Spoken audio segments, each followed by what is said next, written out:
আজকে 24শে ফেব্রুয়ারি আমরা Kalipur acting lovers theatre. এটা কি নাম? জোরে বলো সবাই একসাথে। আমরা তোমাদের কাছে আজকে এসেছি। তোমাদের স্কুলের নাম বলো।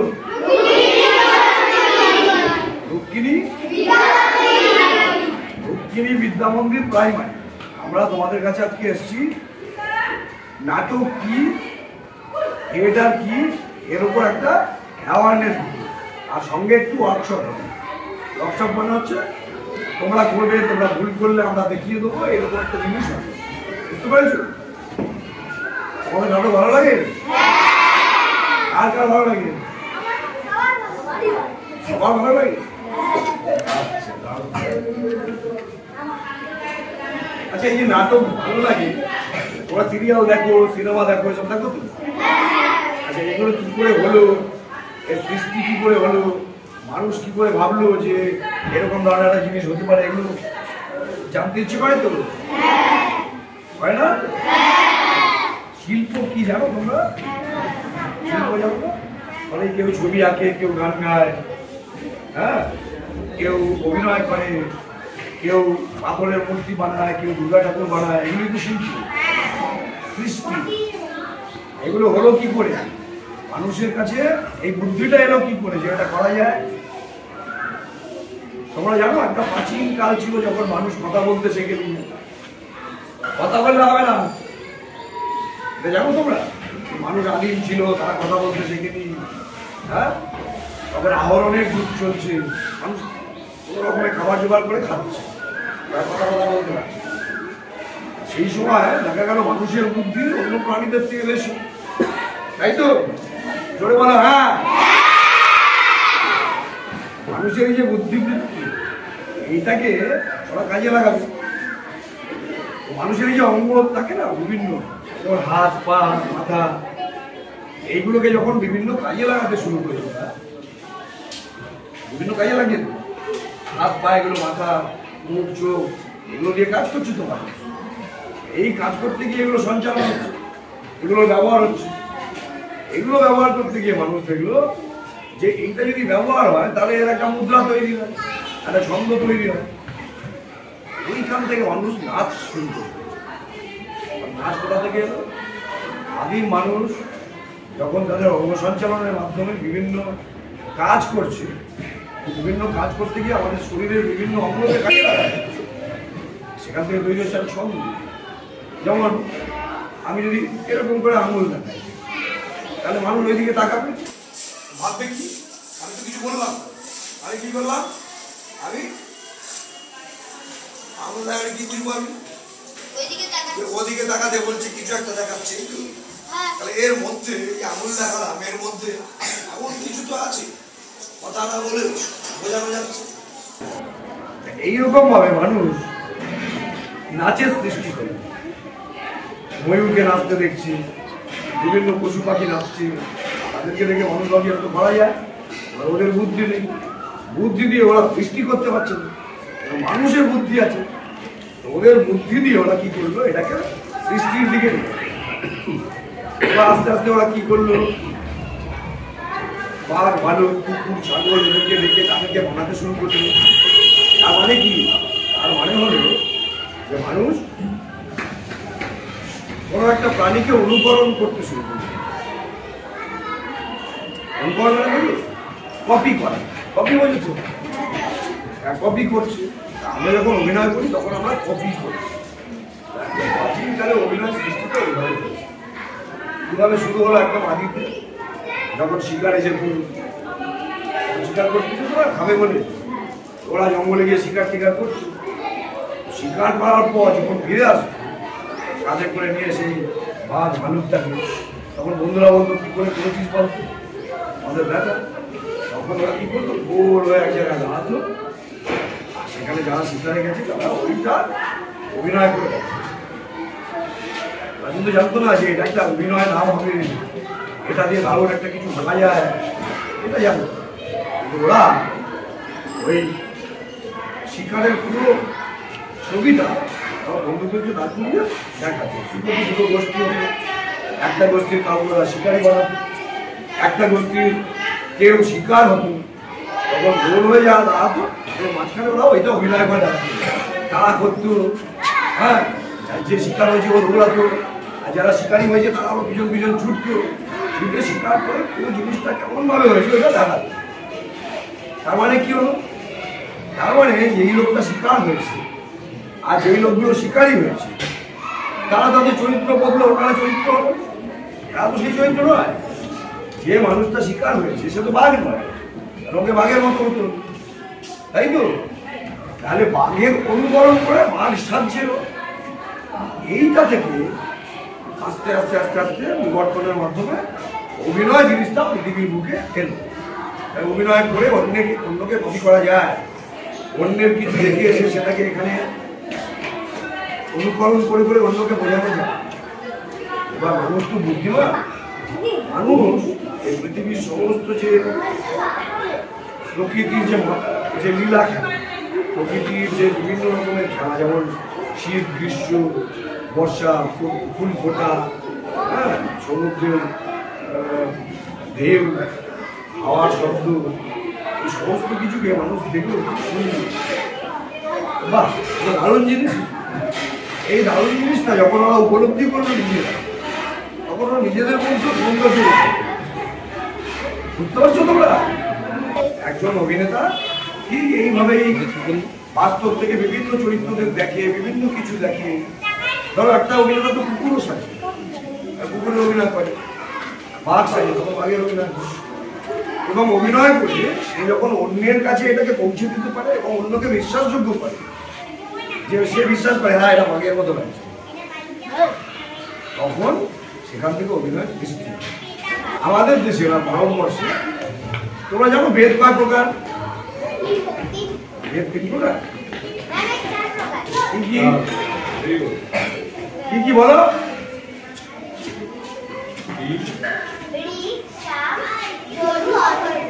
বলো সবাই।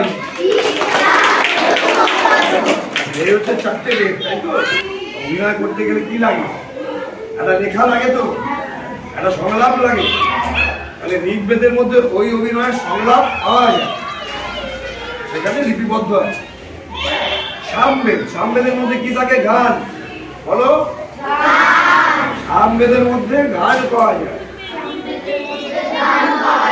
এগুলো একদম ছোট্টবেলা থেকে মনের মধ্যে ঢুকিয়ে নেবে। যখন বড় হয়ে অভিনয় করবে, কেউ জিজ্ঞাসা করবে বা কোথাও তোমরা শিখতে যাবে, তখন তো জিজ্ঞাসা করবে কি জানো। অভিনয় শুরুতে বৈদিক যুগে ঋগ্বেদের মধ্যে কি পাওয়া যায়? রচনা, সংলাপ। সংলাপ, সংলাপ মানে ডায়লগ, যেগুলো আমরা বলি, তোমরা দেখো টিভি সিরিয়ালে দেখো, এখন নাটকে দেখো, যাত্রায় দেখো, সিনেমায় দেখো, ওই যে সংলাপ, সেই সংলাপের যে সূত্র, এটা আমরা ঋগ্বেদের মধ্যে পাই। কোন বেদে? সামবেদে কি পাই? সামবেদের মধ্যে আমরা গান পাই। যজুর্বেদে কি পাই? যজুর্বেদের মধ্যে আমরা অভিনেতা পাই। যজুর্বেদের মধ্যে একেবারে অভিনেতাদের উল্লেখ রয়েছে, সেখানে অভিনেতারা অভিনয় করতো। যজুর্বেদে যে মন্ত্র উচ্চারণ হতো, তাতে যেভাবে হাত পা ছোড়াছুড়ি করা হতো, সেই হাত পা ছোড়াছুড়ির মধ্যে অভিনয়ের যে বডি ল্যাঙ্গুয়েজ, মানে শারীরিক অভিনয়, সেইটা ওখান থেকে আসে। আর অথর্ববেদে কি আছে? নাটক অভিনয় করতে গেলে অনেকগুলো রস দরকার। রস কি? এই রস তোমরা বড় বড় বুঝবে। এই অথর্ববেদে রস পাওয়া। এই যে ঋক, সাম, যজু, অথর্ববেদ, বৈদিক যুগের এই যে বেদ, এই বেদ থেকেই নাটকের উদ্ভব হয়েছে। বুঝতে পেরেছো? আচ্ছা, এইবার কি হলো? বৈদিক যুগটা তো শেষ, তারপরে এলো আমাদের মহাকাব্যের যুগ। কি যুগ? মহাকাব্যের যুগে ব্রহ্মার নাম শুনছো? ব্রহ্মা,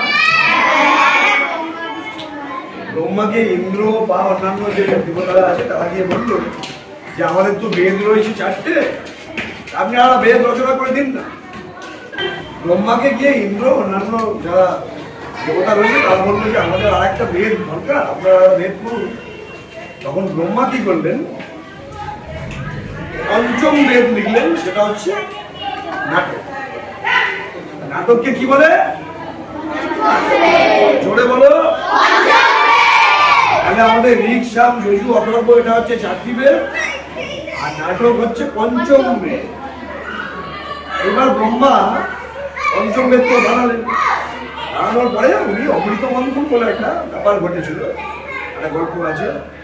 তিনি একটা বিরাট নাটক রচনা করেন। উঠতে হবে নাটক করতে, নাটক তো বিরাট বড় হয়ে গেল। উনি এই যে 4টি যে বেদ ছিল, ঋক, সাম, যজু, অথর্ব থেকে এই অভিনয়, তোমার অভিনেতা, সংলাপ, গান এবং বিভিন্ন রস নিয়ে একটা বিরাট রচনা করলেন। অথবা নাটক তো পাওয়া যায়, পাওয়া যায় বিরাট বড়, 3 দিন ধরে লাগবে একটা নাটক করতে। সেই নাটকটা মঞ্চে কেউ দেখবে? দেখবে না। তখন তাকে বলা হলো যে এই নাটকটাকে একটু ঠিক করে করা যায়, একটু সরলীকরণ করা যায়, তাহলে ভালো।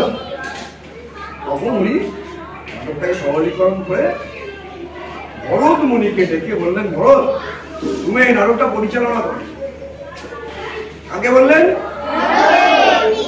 ভরত মুনি তখন এটা ইন্দ্রধ্বজা বলা একটা অনুষ্ঠান হয়েছিল। ইন্দ্রধ্বজা কি?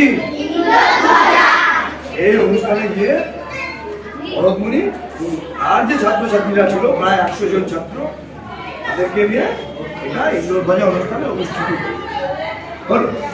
মঞ্চে হলো, সবাই দেখলেন সেখানে ওই 100 জন এলো, তাদেরকে নাচ শেখানোর জন্য এলো দুর্গা, শিব। এইটা হচ্ছে আমাদের বৈদিক যুগের পরে যখন আমাদের মহাকাব্যের যুগ শুরু হচ্ছে, সেই সময় আমাদের ভারতবর্ষের প্রাচীনতম নাটক হিসেবে এইটাকে গণ্য করা। এটা তোমরা সারা জীবন মনে রেখে, তোমরা বড় হবে, তোমরাও বাচ্চাদের শেখাবে, তখন বলবে আমাদের ভারতবর্ষে আমাদের যে নাট্যশাস্ত্র, সেই নাট্যশাস্ত্রে কাকে বলা হয়েছে প্রাচীনতম নাটক? সেই নাটকটার নাম হচ্ছে অমৃত মন্থন। সবাই জোরে বলো। ভরত মুনি এইটাকে প্রথম ডিরেকশন দিলেন, রচনা তো ব্রহ্মা করলেন, পরিচালনা করলেন। এইটা করতে গিয়ে ভরত মুনি দেখলেন এটা তো শিখতে হয়, এই জিনিসটা এ তো এমনি এমনি হয় না। এই যে সবাই চলে যায় অভিনয় করতে, না শিখে হয়। তখন ভরত মুনি আমাদের ভারতবর্ষের নাট্যশাস্ত্র রচনা করলেন। যেমন তুমি অঙ্ক করছো, বিজ্ঞান পড়ছো, ভূগোল পড়ছো, ইতিহাস পড়ছো, তেমন নাটক যারা আমরা করি তাদেরও পড়তে হয় ভারতের নাট্যশাস্ত্র। কি? সেটাই আমাদের ভারতবর্ষের প্রাচীনতম শাস্ত্র, এবং সেই শাস্ত্রটা পড়েই নাটকের অত্যন্ত ভেতরকার জিনিসগুলো জানে। এবার ভরত নাটককে 4 ভাগে ভাগ করলেন। অভিনয় কি করলেন? অভিনয়কে 4 ভাগে ভাগ করে দিলেন। নাট্যশাস্ত্র, শাস্ত্র পড়ছি তো সব, এটা করলেন আঙ্গিক, বলো, বাচিক, আহার্য আর সাত্ত্বিক। তাহলে আঙ্গিক, বাচিক, আহার্য, সাত্ত্বিক এই 4 ভাগে অভিনয়কে উনি ভাগ করে দিলেন। যারা অভিনয় করতে গেলেন তারা এই 4 ভাগের যে জিনিসটা সবকটাকে এক কাটটা করে যখন মঞ্চে উঠে অভিনয়টা করলেন, সেটাই হলো সত্যিকারের অভিনয়। সত্যিকারের অভিনয় করতে গেলে কি কি শিখতে হচ্ছে? আঙ্গিক অভিনয়, বাচিক অভিনয়, আহার্য অভিনয়, সাত্ত্বিক অভিনয়। এবার আঙ্গিক অভিনয়টা কি একটু বলো দেখি, আইডিয়া।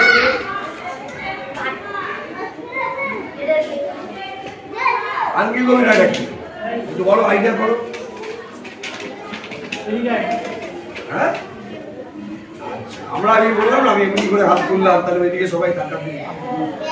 আমি এমনি করলাম, তুমি কি ভাবো? আমি এমনি করলাম, আমি এমনি করলাম, তাহলে এগুলো বোঝানো যাচ্ছে? এগুলোর জন্য আমায় কিছু বলতে হয়েছে? তাহলে কি করে বলো? এইগুলো হচ্ছে আঙ্গিক অভিনয়। আঙ্গিক অভিনয় করার জন্য আমরা মাথা, হাত, পা, পিঠ আসতে, আঙ্গিক অভিনয়ের জন্য ভরত ঠিক করলেন যে শরীর দিয়ে কোনো কথা না বলি, যখন শরীরের বিভিন্ন মশলা না কথা বলে যদি আমি অভিনয় করে বোঝাতে পারি এবং সেটা বুঝতে পারে, আমি বোঝালেই তো হবে না। আমি এমনি এমনি করলাম, কি বুঝতে কি কি তাহলে কিছু করতে হয় যেটা বুঝতে পারে। আমি যদি এমনি করি তাহলে কি হলো, বোঝা গেল তো? কি করে বোঝা গেল? আগে ওই না, তুমি বুঝতে কি করে যেটা তীর, আমরা তীর মারতে দেখেছি, আমরা তীর ধনুক দেখেছি, আর সেটা আমরা এখন তো হাতের কাছে নেই, বস্তুটা নেই। সেটা আমি করে দেখিয়ে বুঝিয়ে দিলাম আমি তীর মেরেছি, আমি একটা লোককে না না এরকম ধরে একজনকে করছি, কি করছি আজ চুল ধরে এমনি করি, চুলের মুঠি ধরেছি, আমি এরকম করলাম। তাহলে সব বোঝানো যাচ্ছে তো? ভরত বললেন যে এটাকে বলে আঙ্গিক, আরো অনেক কিছু বোঝানো যায়। আর আঙ্গিক অভিনয় বা বাচিক অভিনয়, কথা বললে কিন্তু যে কথা বলবে বার করে দেবো। এবার ভরত কি বললেন, কি হচ্ছে বাচিক অভিনয়। বাচিক অভিনয় কাকে বলে? বাঁচার জন্য বাচিক অভিনয় হচ্ছে, তোমরা রেডিওতে শুনেছো না? এফএম এফএম, আচ্ছা তুমি মঞ্চে গিয়ে শ্রুতি নাটক শুনেছো?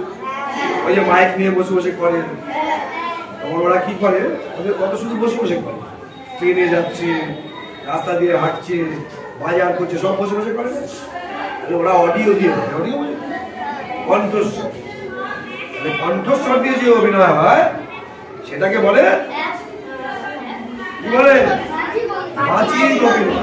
এবার হচ্ছে আহার্য অভিনয়। আহার্য করতে গেলে যেটা হবে, ভরত কি বললেন যে আমাদের গ্রিন রুম থাকে, গ্রিন রুম মানে নাটকের যে গ্রিন রুম, যেখানে সাজ চর্চা চলে, স্টেজের বাইরে ভেতরে একটা ঘর থাকে না, যেখানে সাজায়, ওই গ্রিন রুমে যা যা ঘটে সেখানে কি কি হয়, মেকআপ হয়, সেখানে ড্রেস নিয়ে আসা হয়, সেখানে তীর ধনুক আনা হয়, বন্দুক আনা হয়, বাসনপত্র আনা হয়, চেয়ার টেবিল আনা হয় না, এই সমস্ত গুলো হচ্ছে আহার। এই প্রত্যেকটা জিনিসকে চিনতে হয়। আমি যদি তোমাকে বন্দুক দিই তাহলে বন্দুক করে মারতে হবে জানতে হবে, আমি যদি তীর ধনুক দিই তাহলে তীর ধনুকটা শিখতে হবে। তাহলে আহার্য অভিনয়ের সময় যে মেকআপটা আমি তোমায় করবো, সেই মেকআপটা যদি আমি ভিখারি করি তাহলে অ্যাক্টিং কিসের হবে? আমি যদি পুলিশের তোমাকে মেকআপ করিয়ে দিই, তুমি কি ভিখারি অ্যাক্টিং করবে? পুলিশই করবে। আমি যদি তোমাকে উকিল সাজাই, তুমি কি করবে? তাহলে আহার্য অভিনয়টা অভিনয় একটা অঙ্গ। আর একটা হচ্ছে সাত্বিক। সাত্বিকটা তোমরা বুঝবে না, তোমরা অনেক ছোট, ওটা হচ্ছে সাইকোলজিক্যাল, ঠিক আছে, মনস্তাত্ত্বিক অভিনয়। মানে নাটকের যে লেখক তিনি যেটা লিখেছেন, এদিকে তাকাও, বছরের কথা হতো,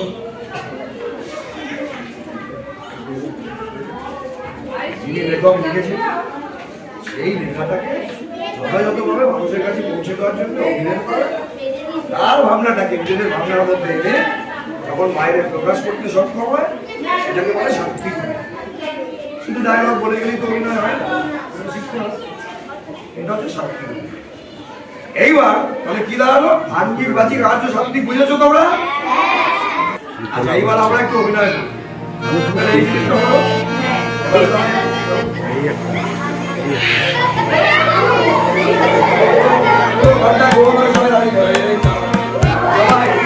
একদম বলে দাঁড়া সবাই।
আজকে আমরা কালপুর অ্যাক্টিং লাভার্স থিয়েটার আমাদের সদস্যবৃন্দরা প্রাথমিক বিদ্যালয়ে এসে আমরা উপস্থিত হয়েছিলাম। তো সকাল থেকে এখানে এসে সহযোগিতা খুব ভালো পেয়েছি এখানকার বিদ্যার্থীর তরফ থেকে, এবং এখানকার স্টুডেন্টরা যথেষ্ট অ্যাক্টিভ, যথেষ্ট সক্রিয়, ভালো আমাদের সঙ্গে সহযোগিতা করেছে। আমাদের নাট্য কর্মসূচি বা নাট্য কর্মশালার সাথে যুক্ত হয়েছিল, সমস্ত বিষয় শুনে হয়েছে এবং কিছু অ্যাক্টিভিটিও আমাদের সাথে করেছে। তো ভালো লাগলো, খুবই ভালো লাগলো। আর আমাদের এই তিনি প্রাথমিক বিদ্যালয়ের হেড স্যার শ্যামল স্যার, উনিও আমাদের সাথে আছে। তো উনার মানে সহযোগিতা ছাড়া আমরা এখানে কিছু করতে পারতাম না, তাই জন্য ওনাকে আমরা অসংখ্য ধন্যবাদ জানাচ্ছি আমাদের দলের তরফ থেকে। আর আমরা এখানেই আমাদের কর্মকাণ্ড শেষ করছি। তো এবং সেক্ষেত্রে স্যারের থেকে আমরা একটুখানি বক্তব্য নিয়ে নেব। এই কালীপুর অ্যাক্টিং লাভার্স থিয়েটার সংস্থা আমাদের বিদ্যালয়ে আজ একটি ওয়ার্কশপ আপনারা করলেন। তো এটা খুবই একটা অভিনব, আমাদের স্কুলের ক্ষেত্রে একটা অভিনব উদ্যোগ আজকে গৃহীত হলো।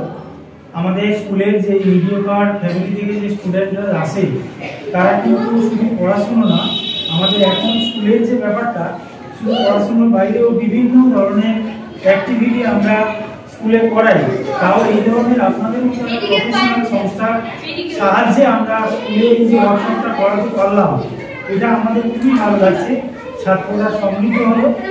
আমরা সারা বছর ধরে বিভিন্ন ধরনের প্রোগ্রাম করি, কিন্তু আপনাদের এই হেল্প নিয়ে, আপনারা তো প্রফেশনাল এই ব্যাপারে, তো এটা নিয়ে ওরা যে উপকৃত হলো, এটা আশা করছি ভবিষ্যতে কাজ দেবে এবং আপনাদের ভবিষ্যতে যদি সহযোগিতা প্রয়োজন হয় আশা করি আপনাদের সংস্থা থেকে আমরা পাবো। আপনাদের সবার জন্য আমাদের শুভেচ্ছা রইল। আপনারা আরও ভালোভাবে এগিয়ে যান।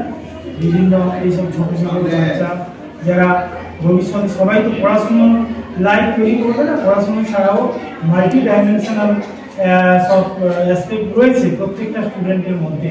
তো সেটা যে যেভাবে পালিশ করতে পারে, আশা করছি আপনাদের এই ব্যাপারে সহযোগিতা পাওয়া যাবে। ধন্যবাদ সবাই। আর আমরাও কালীপুর অ্যাক্টিং লাভার্স থিয়েটারের পক্ষ থেকে প্রাথমিক বিদ্যালয় সকল ছাত্রছাত্রীদের সাফল্য কামনা করি। এবং আমাদের তরফ থেকে এটা বলাই রইল যে আমাদের যে কোনো প্রয়োজনে পরবর্তীকালে আমরা যখন ডাকা হবে আমরা নিশ্চয়ই আসবো, এবং আমরা যাতে এই সমস্ত বাচ্চাদের মধ্যে থাকতে পারি, আমাদের কালীপুর অ্যাক্টিং লাভার্স থিয়েটার এই সহযোগিতা আপনারাও করবেন, এটা আমরা